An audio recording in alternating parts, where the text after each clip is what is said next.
We all really start from a place where we ground ourselves in our experience. So I was wondering if you could please share with us your personal journey and what really has influenced your value of service to others.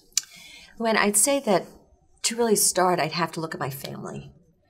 It was my grandmother, I believe, who really instilled in all of her children and grandchildren this notion of service. She was a very philanthropic person in her life, and I remember a time watching in her house as she just gave things to other people and marveling at that and knowing that that was something that mattered. And I've seen that in other family members, and that has always been a real central force in my own work and in my own choice that led me to this.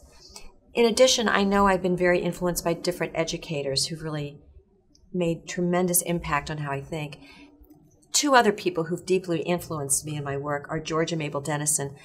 George is an author. He wrote The Lives of Children, which was a seminal piece of literature about education, probably the first book noted about progressive education. And he was documenting the work Mabel was doing in New York City. And fortunately for me, the two of them left New York City and moved to Maine.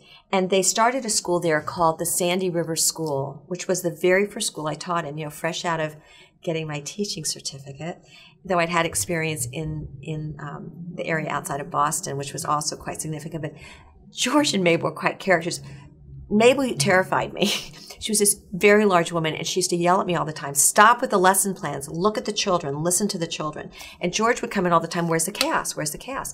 And he was looking for that creative chaos that happens when you're doing real authentic learning. Between Mabel yelling and George wanting this sense of authenticity, they really helped me to learn that it's really about listening, looking at the children, starting with their interests, their questions, and from that you really nurture involvement and curiosity. And I know that that has been a mantra that has stayed with me, and it's been a deep influence with me and deeply influenced about service. And plus, at that school, as I was listening to the kids, they came in and they talked about the Dutch elm disease that hit their trees, and they wanted to do something about it.